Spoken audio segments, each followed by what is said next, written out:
All right. Now, there we be, neighbor. All right. So now the YouTube and the podcast audio recording, along with the Facebook Live. The Facebook Live is lower quality recording from a separate device, separate microphone, separate video feed for the Facebook Live.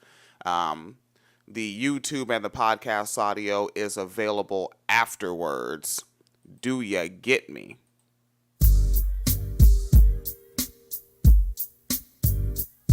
It's a chance to do good for us boys in the hood. Just call us NWA, Neighbors with Appetizers.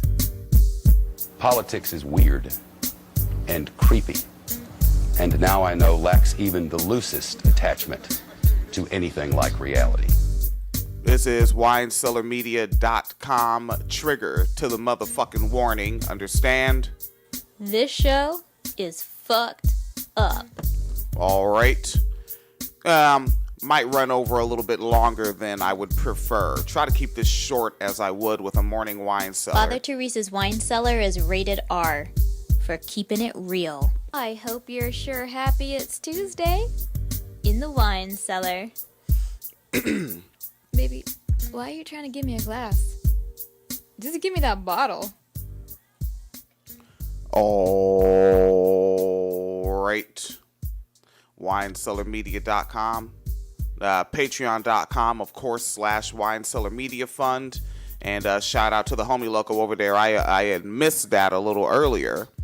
The homie loco, Jesse Green loco came and signed up on there. And other recent ones from this month, Dave and Vergie came and signed up on there. 54 people down with the Wine Cellar deal. And, and of course, we don't know everybody signing up or everybody that's hitting the PayPal. And that's dope. Like, I remember I told Phoenix, I was like, oh yeah, this person just hit up the PayPal. And she was like, I don't know them. I was like, good. That means people dig it. Like, that's the real deal, is that people dig it. All right. And then another one of the homie locos, Mo Loco, out there in Australia, that hits up the Patreon and hit up the PayPal as well, is linking me to, I have the glaucoma. It's Uruhu, and it's something that we're also, Uruhu Solidarity Movement. It's, to my understanding, African Socialist Movement. And we're going to go ahead and sign up to hold it down for him. We're going to see if I can sign up. Even if I can't sign up from the PayPal account, we should be able to sign up from the PayPal debit card associated with the account. And that's another thing. Shit comes into the wine cellar, we move shit back out to other folks. Actify Press went over there and made sure to grab one of those books. That's on the way. Mention that. And of course, Fallon Matthew. I think Fallon Matthew might have more physical copy books that a nigga might be able to grab up. All right. Let's see. What kind of shit do we have going on? From the News Minute, Kerala, trans woman attacked for resisting man's demand for sex. Trans women attacked for resisting man's demand for sex. In Rana versus a first year college student and her adoptive mother, Saween Shahi, were talking to their sex worker friends when a man approached them for a sexual favor. All right, so transgender and sex worker story. And so the transgender women, Rana VS and her adoptive mother, Sahani Shahi, were on their way to grab dinner on Friday night when they stopped their two-wheeler at a Palaravatam in Raqqa. I don't even know what nation this is from. I want to throw India out there. I think this is India. It doesn't say. And this detour would soon result in an attack that put one of them in the hospital. All right. First, a man who saw them talking attacked them. He was later joined by other men. Rana, a first-year degree student at Maharaja's College, said that Sahana filed a complaint with the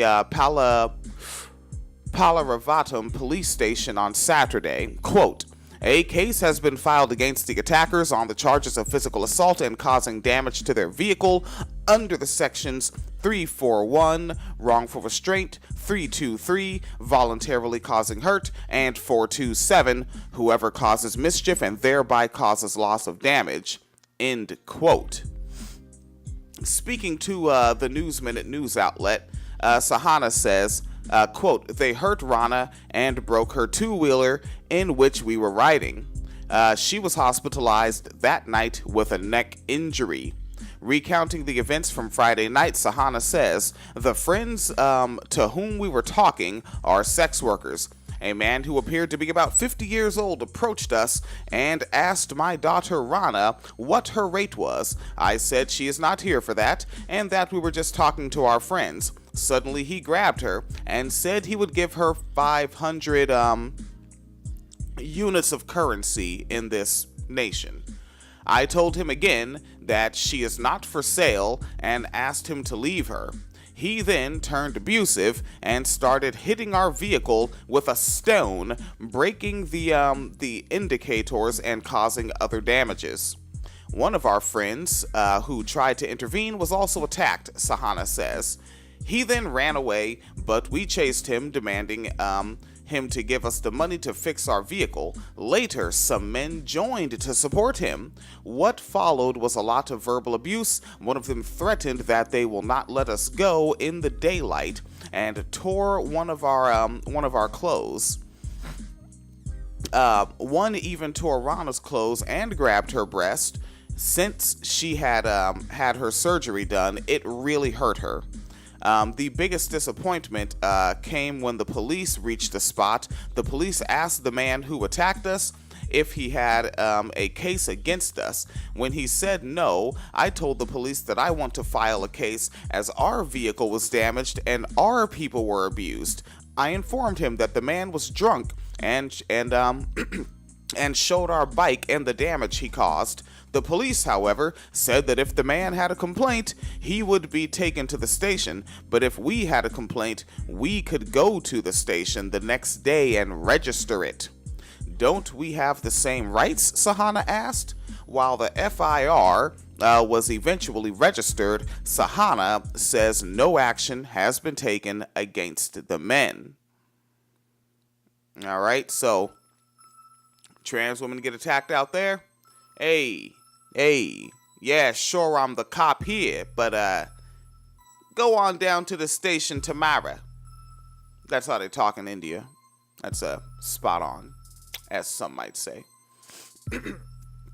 Also, the White House says that cutting Meals on Wheels is compassionate. They're bringing back that old compassionate conservatism. This is an elder story, though, and it's still going on. They started this last year, and they're still keeping this compassionate conservatism, or, as Joyanne Reed would call it, compassionate capitalism. Hey, that's something that exists. Uh-oh, what is this? What the holy heck darn? What the heck? There we go. Tech diff. This is why I like having Phoenix here, so that fucking I can engineer while she talks. Police accused of threatening sex workers rather than pursuing brothel thieves. All right, that's going on at The Guardian. Over at broadly.vice.com. I've been sharing more from Vice than usual as of late, but on broadly.vice.com, common myths about sex work debunked by sex workers. Sex work is one of the most maligned forms of labor, often subject to misrepresentation and speculation.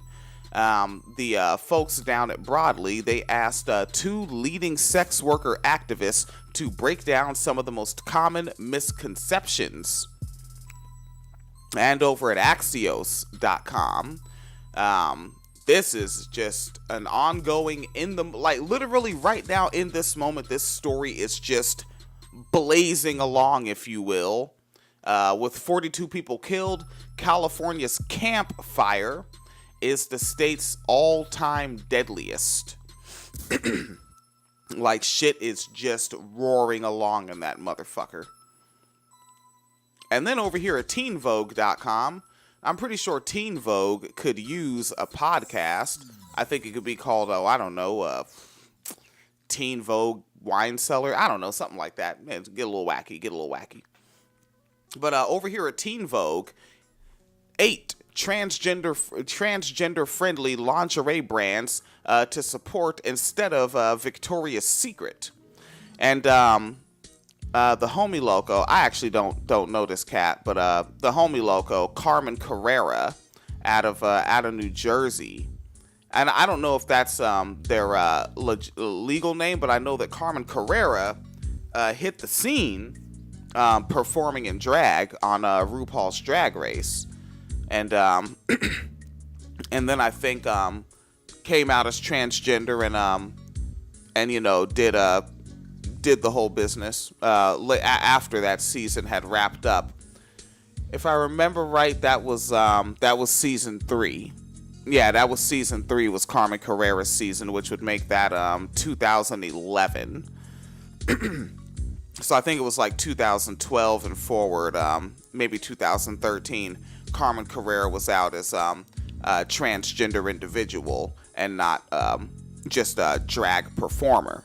All right, and Carmen Carrera posted on the Facebooks recently that they had been invited to come work with Victoria's Secret in the relatively recent past, and then they just canceled. And Carmen Carrera was like, it seemed like some cynical shit. It seemed mean.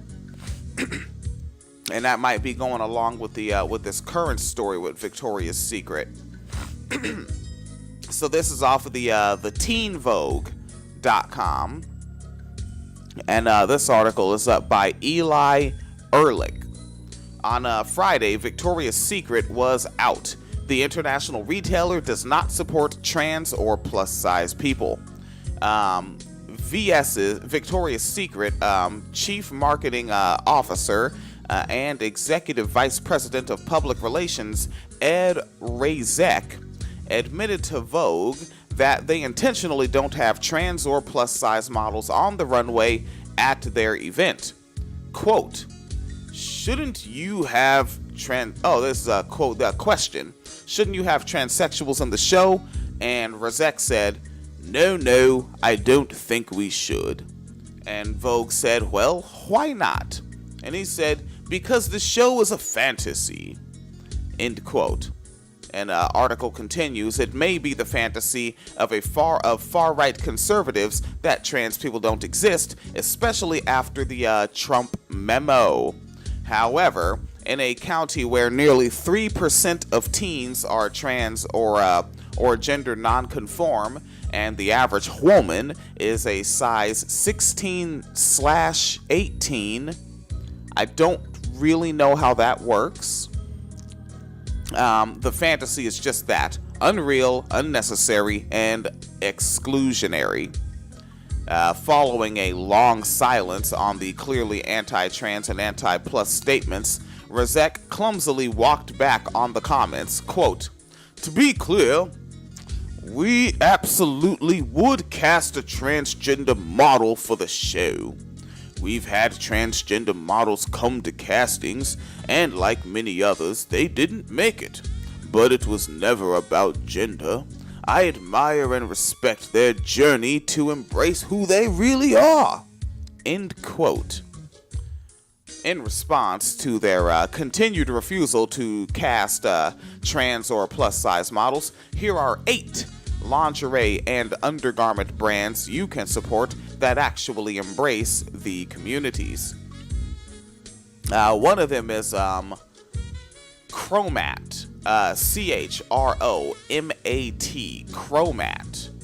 All right, and they have They have swimsuits, activewear, lingerie, and they cater to and celebrate body types outside of the traditional beauty standards. They have a groundbreaking pool rules campaign that embraced what they call curve models, models with disabilities, models with scars, and transgender models, to name a few. Another one is called Tomboy X. That's the name of the brand. It's Tomboy, and then within the same word, capital X. The brand is from 2013, and it gained international prominence among queer and trans people. The gender-neutral line runs from a XS to 4X, and their pieces come in a variety of colors and nude tones. Ooh. Now, again, I don't know how these sizes work. I do not know what a XS is or what a 4X is. Maybe you do. Maybe your friends do. Maybe you think you're special because you do. Maybe you are. Let me take a look over here in the archive chat space. Oh, the homie Loco said, I like the sound of that cat in the background. Yeah, that's Jamal. Jamal be coming in the office causing a ruckus when I'm trying to do a program. They hear you, Jamal. Ya fucking podcast famous buddy. Big orange ass. This next one, it says 3 out of 9. I thought it was 8. All right. It's called Rodeo H. Rodeo, capital H, all one word. It's a staple for queer and trans communities. Rodeo H boasts gender-neutral sizing between 23 inches to 41 inches, underwear, and harnesses. Harnesses or garments? People wear harnesses? Safe word? I don't know. I don't know. Yeah, I don't know what's going on there. But yeah, apparently you can rock a harness. They don't have a lot of description for Rodeo H here. Dancing it forward, they have this one called Rebirth Garments. Rebirth Garments. Rebirth specializes in trans and genderqueer and disability-specific needs in lingerie. They aim to challenge mainstream beauty standards through radical visibility. The Sky Cubba Cub founded the brand. Oh, that's the person's name. Okay, so someone's name is Sky Cubba Cub.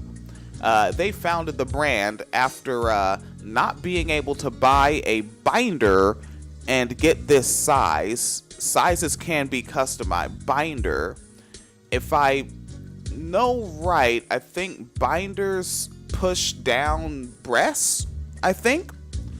I don't really, you know what? Let's go ahead and let's Yahoo search that while we're recording, just live on the shit.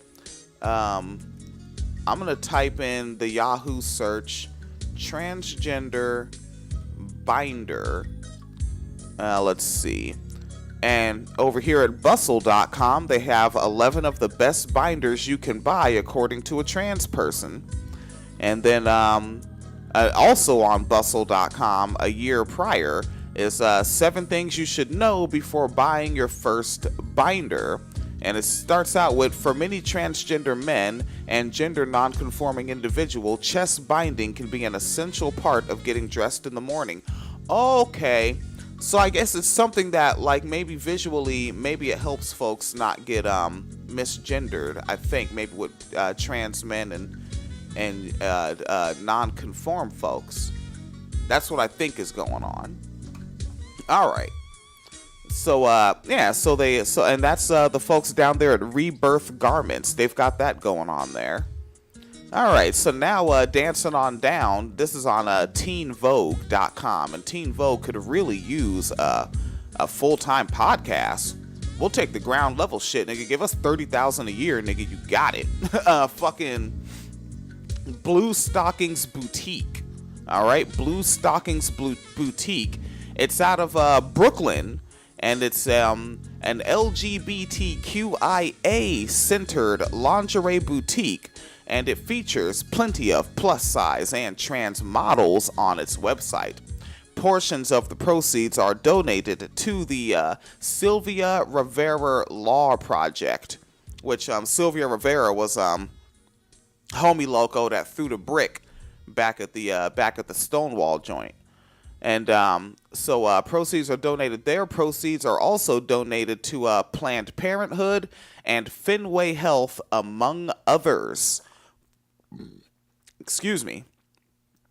All right, and dancing it forward a wee bit more, this brand is called Origami Customs.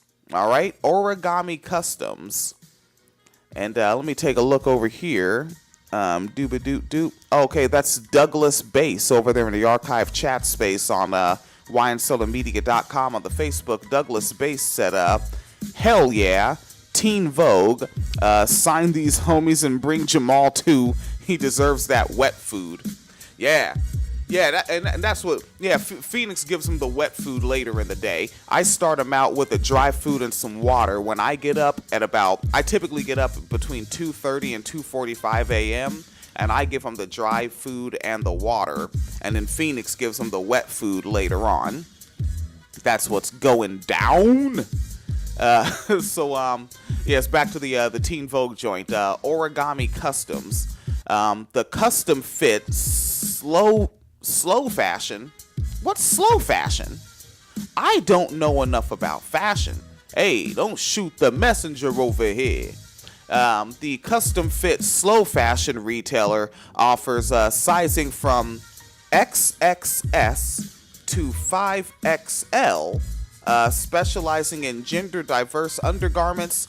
Their lingerie is made from eco-friendly bamboo and swimwear from family-owned Canadian dead stock.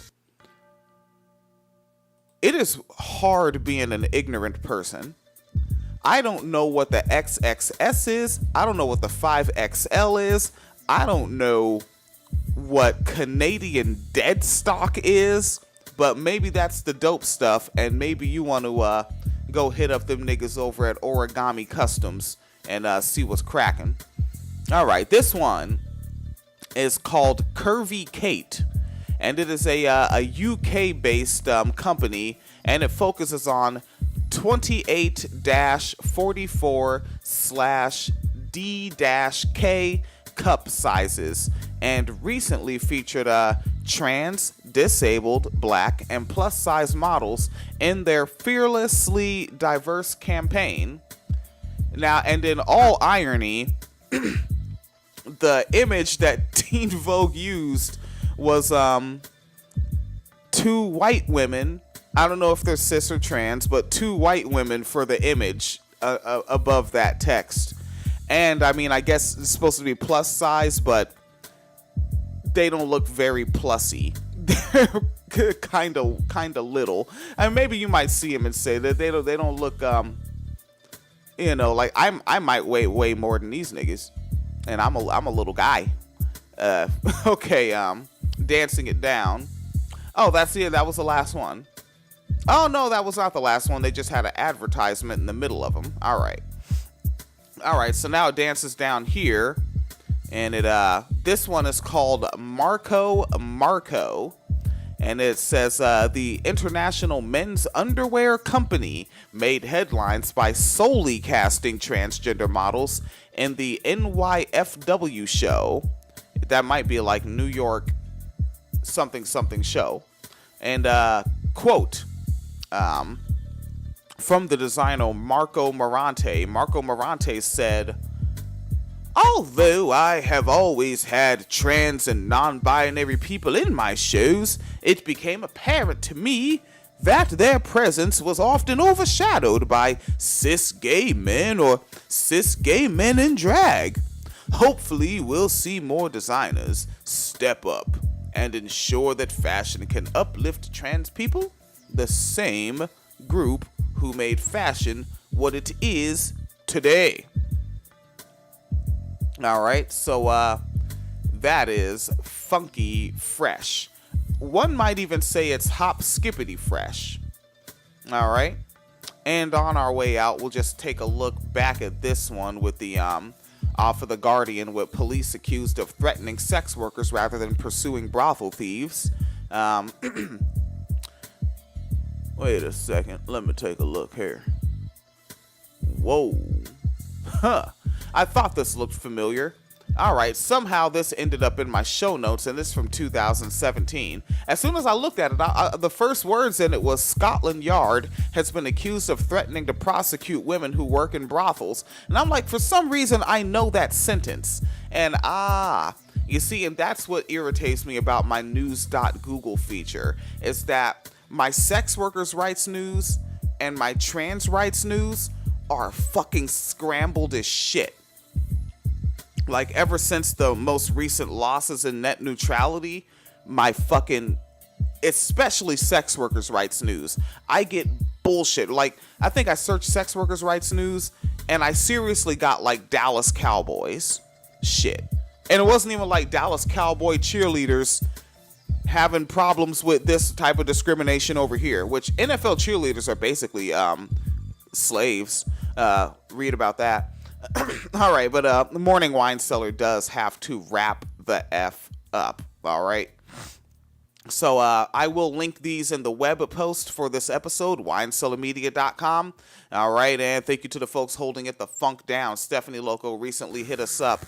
And again, Jesse Green Loco, Dave Loco, Vergie Verge, hitting up the patreon.com, holding it the funk down. And especially, like, niggas hitting us up now. Holy shit. Like, you're helping pay the gas bill. It's wintertime, buddy. And I can kind of tell that the fact that we moved into a place that's a tiny bit bigger than that little ass apartment we lived in, the gas bill is going to be telling me to go fuck myself this winter. So thank you folks coming in and keeping our asses warm in here to make this motherfucking podcast, man. All right, that's paypal.me/Phoenix and William, patreon.com/Wine Cellar Media Fund. Please be as safe as possible wherever you are.